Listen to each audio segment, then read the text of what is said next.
విధంగా దళితుల గురించి గ్రామీణ ప్రాంతం నుంచి వ్యవసాయ కుటుంబం నుంచి వచ్చిన నాకు సంపూర్ణమైన అవగాహన ఉంది.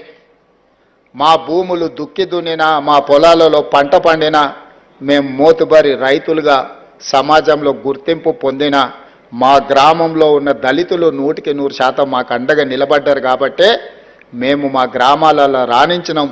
మీరందరూ ఆశీర్వదించారు కాబట్టే ఈనాడు తెలంగాణ రాష్ట్రానికి ముఖ్యమంత్రినైన విషయాన్ని ఏ వేదిక మీదైనా చెప్పుకోవడానికి నాకేం బేసిజం లేదు. అందుకే అది వర్గీకరణ కావచ్చు, ఇతర విషయాలు కావచ్చు, ఎన్నో రకాల ఒడిదుడుకులు వచ్చిన మా నరసింహులన్న చంద్రబాబు నాయుడు గారితో ఉన్నప్పుడు మొట్టమొదట వర్గీకరణ అమలు చేయించాడు. దేశానికి ఒక మార్గాన్ని ఆ రోజు ఏర్పాటు చేశారు. తర్వాత ఎన్నో అంశాల ప్రాతిపదికన అది మరుగున పడిపోయింది. కానీ ఈనాడు మీ సోదరుడు తెలంగాణ రాష్ట్ర ముఖ్యమంత్రిగా ఈ దేశంలోనే అమలు చేసింది మన రాష్ట్రమే. మీ సోదరుడే. ఇప్పటి వరకు ఏ రాష్ట్రంలో కూడా వర్గీకరణను అమలు చెయ్యలేదు. తూచా తప్పకుండా సాంకేతిక న్యాయపరమైన లోపం లేకుండా 100% మీ అందరి సహకారంతో ఈరోజు మీ జాతుల మధ్యలో ఉన్న వైరాన్ని శాశ్వతంగా తొలగించాలి. తాత్కాలికంగా ఎవరికైనా బాధనో దుఃఖమో ఉన్నా శాశ్వతంగా ఇది మిమ్మల్ని అందరినీ ఏకం చేస్తుందన్న ఆలోచనతోని ఏకం చేయాలన్న ఉద్దేశంతో 100% వర్గీకరణ అమలు చేస్తే మొన్న ఎప్పుడూ చదువుకొని డాక్టర్ అనే చదువులోనే జాయిన్ కానీ సామాజిక వర్గానికి సంబంధించి చాలామంది డాక్టర్లుగా మొదటిసారి వచ్చిందని దామోదర్ రాజనరసింహ గారు చెప్పినప్పుడు నాకు సంతోషం కలిగింది.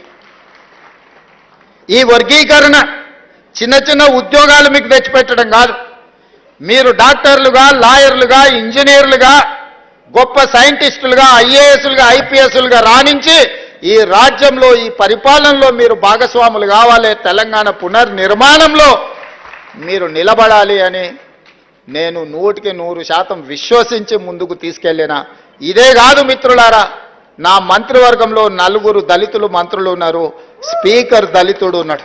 ఉమ్మడి రాష్ట్రంలో కూడా 4కి ఇవ్వలేదు. ఇవాళ తెలంగాణలో రెట్లు 3 ఉంటే దళితులు 4 ఉన్నారు మంత్రివర్గంలో. స్పీకర్ ఉన్నారు.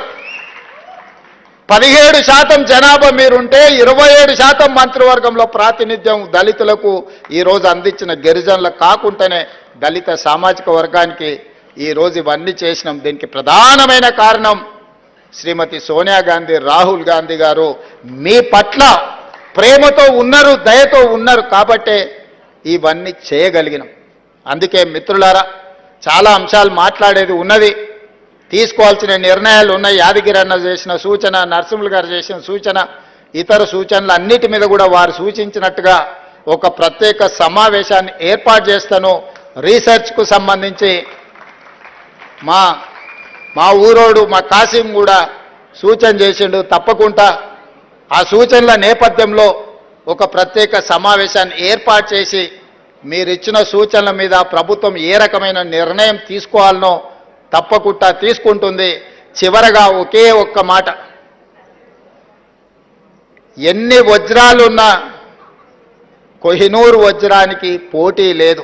దశాబ్దాలే కాదు శతాబ్దాలు గడిచిన వజ్రాల గురించి చర్చించాల్సి వచ్చినప్పుడు కోహినూర్ వజ్రాందే మొదటి స్థానం. కవులు, కళాకారులు ఎంతమంది ఉన్నా, ఎవరి గురించి చర్చించినా రేపటి తెలంగాణ చరిత్రలో కవులు, కళాకారుల గురించి మాట్లాడినప్పుడు మా అందశ్రీ అన్న ఒక కోహినూర్ వజ్రంగా నిలబడతాడు. అది శాశ్వతం చెయ్యడానికి ఆ కోహినూర్ వజ్రాన్ని, వారి కీర్తిని, వారి కుటుంబాన్ని ఆదుకునే బాధ్యత నాది, మా ప్రభుత్వాన్ని అని తెలియజేస్తూ మీ అందరి దగ్గర సెలవు తీసుకుంటున్న. ధన్యవాదాలు మిత్రులారా. పెద్దలు రాష్ట్ర కాంగ్రెస్ పార్టీ అధ్యక్షులు మహేష్ అన్న ప్లీజ్ ఒకటి ఆవిష్కరించాలి, ఒక పాట ఆవిష్కరించాలి.